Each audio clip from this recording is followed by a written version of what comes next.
The wedding planner's voice was apologetic but firm. "Miss Harper, I'm calling because there's been a situation. Your family has requested that we remove you from the guest list for your sister's wedding. However, they've indicated that the $47,000 you contributed should remain as your gift to the couple. I wanted to confirm this with you directly before proceeding." I was sitting in my office in downtown Denver when the call came. Victoria Chen, the wedding planner for my sister Brooke's upcoming wedding in Aspen. The wedding I'd been funding. The dress, the venue deposit, the catering down payment, the flowers, even the honeymoon suite. $47,000 over 6 months because my sister had cried that she couldn't afford her dream wedding and our parents were stretched thin. "I'm sorry, can you repeat that?" I said, my voice eerily calm. "Your mother called this morning and said there was a family conflict. She asked us to remove your name from the seating chart and all wedding materials, but confirmed that your financial contributions wouldn't be refunded. I found this highly unusual, which is why I'm calling you directly. Ms. Harper, I've been planning weddings for 15 years. This isn't normal." "No," I agreed quietly. "It's not. Thank you for calling me, Victoria. Can I ask you to do something? Don't confirm anything to my family yet. Give me 24 hours. "Of course." "And Ms. Harper? I'm sorry. No one deserves this." After I hung up, I sat in my office for exactly 5 minutes, staring at the Denver skyline. Then I opened the file I'd been maintaining since the first time Brooke asked me for money. The file labeled Family Contributions, Documentation. Inside were copies of every check I'd written, every bank transfer, every text message where my family asked for money. Not just for this wedding, but for everything. 7 years of being the family bank account, all meticulously documented. Because some part of me, the part that had been burned before, knew this day would come. My name is Olivia Harper, and if you're watching this, stay with me. Because the sister who disinvited me from her wedding while keeping my $47,000 was about to learn that the generous older sister she'd been using for years had been preparing for exactly this betrayal. I wasn't always the family ATM. Growing up in Boulder, Colorado, we were a normal middle-class family. My father, Richard, was a teacher. My mother, Patricia, worked part-time at a bookstore. My younger sister Brooke was the baby, spoiled but not outrageously so. We were fine. Normal. Functional enough. Then I went to college, got a degree in software engineering, landed a job at a tech startup that went public when I was 26. Suddenly, I had money. Real money. Stock options that turned into a 7-figure payout. And my family noticed immediately. It started small. "Liv, can you help with Brooke's college textbooks? Just this semester." Then, "Liv, Mom's car broke down. Can you loan her $3,000 for repairs?" Then, "Liv, we're short on the mortgage this month. Can you cover it? We'll pay you back." They never paid me back. Not once. But every time I was told it was temporary, an emergency, a one-time thing. And every time, I believed them because they were my family. Because that's what family does, right? Help each other. By the time I was 32, I'd given my family over $200,000. Brooke's college tuition when she couldn't get enough financial aid. My parents' mortgage payments during my father's sabbatical. Car payments. Credit card debts. Medical bills. A vacation they desperately needed. Brooke's apartment deposit. Her car down payment. On and on and on. And through it all, I was treated like the boring, responsible one. The one who had it easy because I was good with computers. The one who could afford it, so why was I being stingy when they needed help? Never mind that I worked 80-hour weeks during the startup days. Never mind that I'd invested wisely, lived below my means, saved aggressively. None of that mattered. I had money, so I should share it. That was the family narrative. When Brooke got engaged 8 months ago to Connor Mitchell, a real estate agent with more charm than income, I was happy for her. Genuinely. She called me crying with joy, and I'd been excited to be part of her big day. Then came the wedding planning. "Liv, I need your help," she'd said over brunch in Boulder. "Connor and I want to get married in Aspen. I've always dreamed of a mountain wedding. But it's so expensive. The venue alone is $15,000. We can't afford it. What about Mom and Dad? They're tapped out. Dad's retirement account took a hit, and Mom's hours got cut. They feel terrible they can't help. Liv, you're the only one who can make this happen. Please. I'm your only sister. This is my one wedding. Can you help with the venue?" I'd hesitated. Not because I couldn't afford it, but because I'd been down this road so many times. But she was my sister. And it was her wedding. So I'd agreed to cover the venue deposit, $7,500. Then came the dress. "The one I want is $4,200. I know it's expensive, but Liv, I'll only do this once. Can you cover it? As my maid of honor gift?" Then the catering down payment, $8,000. Then the photographer, $6,500. Then the flowers, $3,200. Then the invitations, the cake, the rehearsal dinner deposit, the honeymoon suite. Each request came with tears, with promises that this was the last one, with emotional manipulation about sisterhood and family and how much this day meant to her. And each time, I documented everything. Every request, every payment, every promise. Because I wasn't the naive family member they thought I was anymore. I'd learned. And I'd prepared. 2 weeks before the wedding, I'd received an email from my mother. Subject line, family discussion needed. The email was formal, cold, completely unlike her usual communication style. "Olivia, your father and I need to discuss something sensitive with you. Brooke has expressed discomfort with some of your recent behaviors, and after much consideration, we think it would be best if you didn't attend the wedding. We know this is difficult, but this is Brooke's day, and we need to respect her wishes. The money you've contributed is greatly appreciated and will be honored as your wedding gift to the couple. We'll reach out after the wedding to discuss moving forward. Mom." I'd read it 5 times. Then I'd called my mother. She didn't answer. I'd called Brooke. Straight to voicemail. My father. Same thing. They were all screening me, avoiding me, hoping I'd just accept this quietly and go away. What behaviors? What had I done to make Brooke uncomfortable? I'd been nothing but supportive. I'd attended every dress fitting, every cake tasting, every planning meeting. I'd listened to hours of wedding talk. I'd been the perfect maid of honor. And now I was uninvited? That's when I'd hired an attorney. Rebecca Stern, a family law and contract attorney in Denver with a reputation for being ruthless when necessary. I'd sent her everything, every check, every bank transfer, every text message, every email. The whole documented history of my family using me as their personal bank. "Olivia, this is financial exploitation," Rebecca had said during our first meeting. "Clear cut. They've been using you as a funding source with no intention of repayment. And now they're excluding you while keeping your money? We have multiple legal avenues here. What are my options? We can demand repayment of all wedding-related expenses. We can file a civil suit for the $47,000 plus the additional $200,000 in documented loans over the years.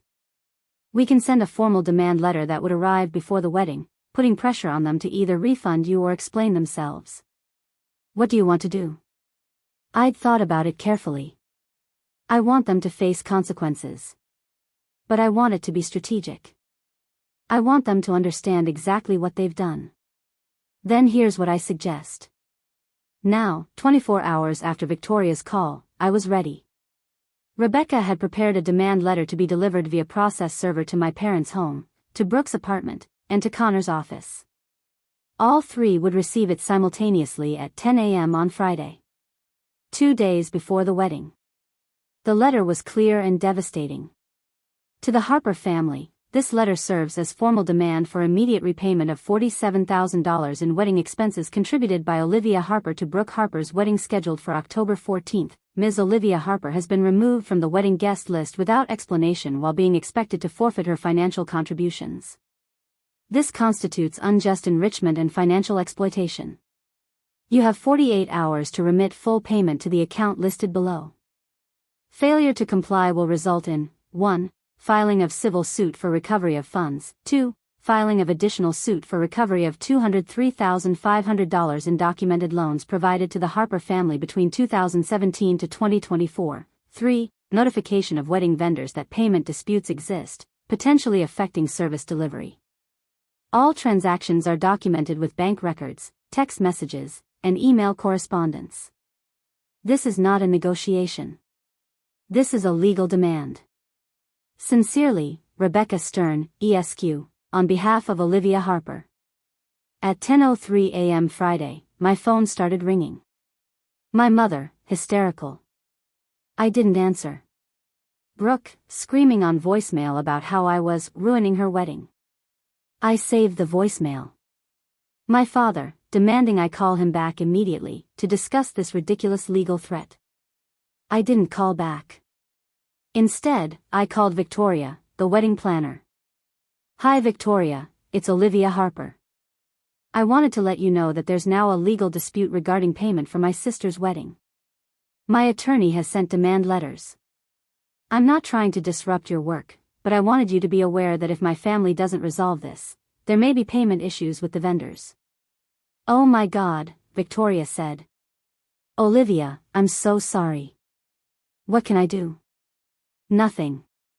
Just, if they try to blame you for anything, know that this isn't about you. This is about them thinking they could use me and discard me without consequences. By Friday evening, I'd received 47 text messages, 15 voicemails, and 3 emails from various family members. All of them fell into one of 3 categories: rage, how dare you threaten us, manipulation, you're destroying your sister's happiness, or bargaining, can we please talk about this rationally? I responded to none of them. Instead, I sent one group text to my parents, Brooke and Connor. You have 26 hours remaining to comply with the demand letter. After that, I file suit and notify all vendors of the payment dispute. Your choice. Saturday morning, 14 hours before the wedding, I got a call from an unknown number. I almost didn't answer, but something made me pick up. Olivia? It's Connor. Please don't hang up. You have 13 hours and 42 minutes to pay me $47,000. Are you calling to arrange payment? Olivia, please. Brooke is devastated.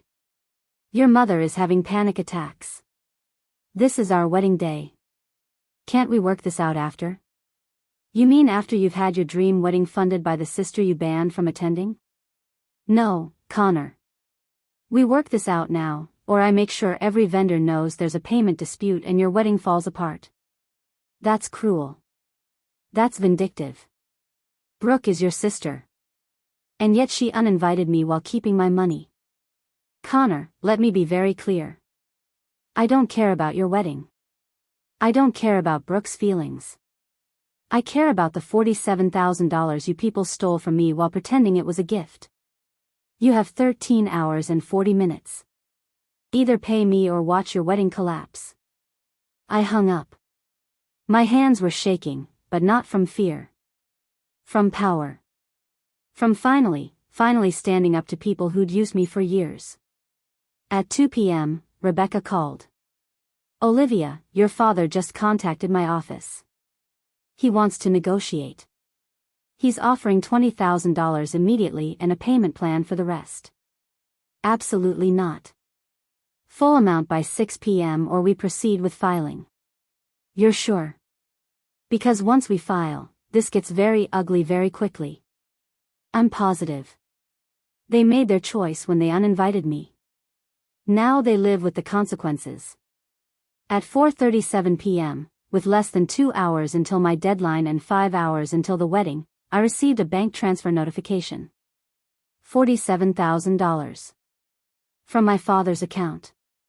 A note attached, you've destroyed this family. I hope you're proud of yourself. I forwarded it to Rebecca. Payment received. Do we still notify vendors? That's your call, she said. We got the money back. You won. You can walk away clean. I thought about it. About all the years of being used. About the casual cruelty of being uninvited without explanation. About Brooke's voicemail calling me a vindictive bitch. About my mother's email treating me like a problem to be managed rather than a daughter to be loved. Yes, I said. Call Victoria. Tell her the payment dispute is resolved, but let her know what happened. Let her tell the other vendors. I want everyone who works that wedding to know that the bride's family tried to steal from her sister. I want there to be whispers. I want people to know who they really are. Olivia, are you sure? That's scorched earth. They scorched the earth first when they uninvited me. I'm just making sure everyone sees the burn marks. Rebecca called Victoria. I don't know exactly what was said, but an hour later, I got a text from a number I didn't recognize. This is Amanda, the photographer for your sister's wedding. Victoria told us what happened. I just want you to know that several of us vendors are disgusted by your family's behavior. I'm doing the job I was contracted for, but I won't be going above and beyond for people like that. You deserved better. Amanda. Similar messages came from the florist and the cake designer. The wedding industry is small, interconnected, and word travels fast. By the time the ceremony started at 7 p.m., everyone working that wedding knew the bride and her family had stolen from the maid of honor and only paid back when threatened with legal action. I didn't attend, obviously. Instead, I went to dinner with Rebecca and two of my closest friends who'd watched this family drama unfold for years. We went to a nice steakhouse in Denver, ordered expensive wine, and toasted to freedom. To Olivia, Rebecca said, raising her glass. Who finally stopped being a doormat and became a force of nature. To Olivia, my friends echoed. I received texts throughout the evening from people at the wedding. Distant cousins, family friends, people who'd known me for years. Where are you? Brooke said you couldn't make it, but that doesn't sound right. Is everything okay? To each one, I responded the same way. I was uninvited but asked to keep the $47,000 I'd contributed. I declined. Ask Brooke for details. The responses were immediate and uniformly horrified. What? That's insane. Oh my God, I'm so sorry. By Sunday morning, my phone was full of messages from family members I hadn't heard from in years, all of them expressing shock and support. My Aunt Linda, I always knew Patricia and Richard spoiled Brooke, but this is beyond acceptable. I'm appalled. My cousin James, if you're ever uninvited from something, you call me. I'll show up as your +1 out of spite. But the most surprising message came from Victoria, the wedding planner. Olivia, I wanted you to know that several guests asked where you were. When they found out what happened, people started leaving early. The bride and groom left by 9:30 p.m. The reception was supposed to go until midnight. I've never seen a wedding end like that. I'm sorry for what you went through, but I thought you deserved to know that their actions had consequences. I read that message 3 times. Their dream wedding, the one I'd funded, had imploded because people were disgusted by what they'd done to me. The schadenfreude was real, and I wasn't ashamed to feel it. On Monday, my mother called from yet another new number. This time, I answered. Olivia, we need to talk about what you did. What I did? Mom, I got my money back. That's what I did. You humiliated your sister. Her wedding was ruined because of you. People left early, people were gossiping, everyone was talking about the family drama instead of celebrating Brooke and Connor. That's not my fault. That's yours. You're the ones who uninvited me while expecting to keep my money. You're the ones who created this situation. I just refuse to be victimized by it. We thought you'd understand. We thought you'd be mature enough to put Brooke's happiness first. You mean you thought I'd be compliant enough to accept being used and discarded without complaint? You were wrong. Olivia, your sister is devastated. Can't you just apologize? Can't we move past this? And there it was. The ask.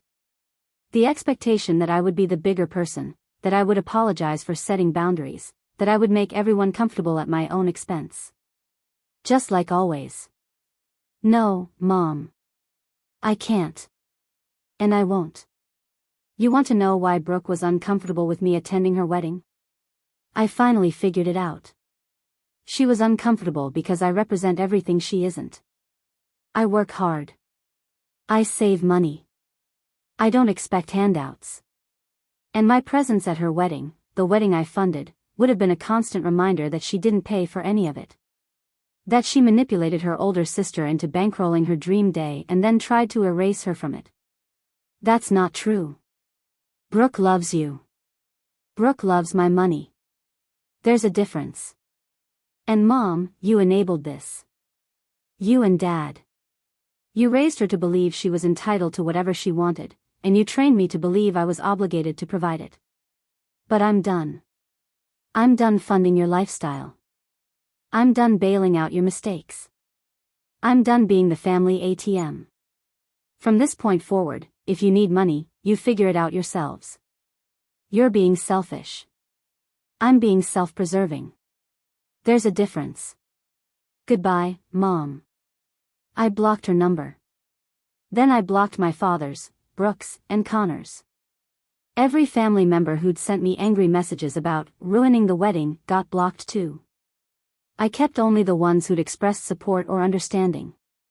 In one weekend, I'd cut off my entire immediate family. And I felt nothing but relief. 3 months later, I got a letter. Handwritten, from Brooke. It had been forwarded through Rebecca's office since Brooke didn't have my new address. Liv, I know you probably won't read this. I know you hate me. But I need to tell you that you were right. About everything. Connor and I are in marriage counseling because it turns out planning a wedding on someone else's money and then cutting them out creates a pretty terrible foundation for a marriage. Mom and Dad are furious that I'm in therapy airing family business. But my therapist helped me see what I did to you. What we all did to you. For years. I don't expect you to forgive me. I don't deserve it. But I wanted you to know that I'm sorry. Really, truly sorry. Not because the wedding got ruined. But because I used you, hurt you, and convinced myself I was entitled to your money and your absence. You deserved better.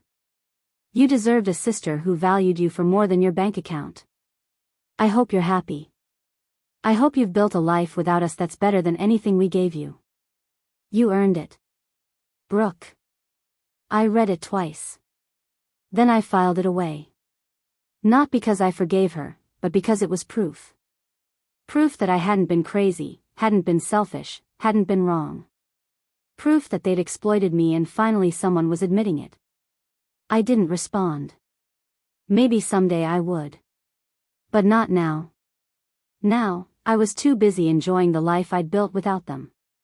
A life where I chose who got my time, my money, and my energy. A life where I wasn't constantly drained by people who took everything and gave nothing back. My name is Olivia Harper. My sister uninvited me from her wedding but kept my $47,000. So I forced her to give it back and let the whole wedding know why. And in doing so, I discovered something more valuable than the money I'd recovered: self-respect. The kind that comes from refusing to be used, from demanding accountability, and from walking away from people who only loved what I could do for them, never who I actually was. They thought I'd be compliant. They thought I'd accept being erased while funding their dreams. They were wrong.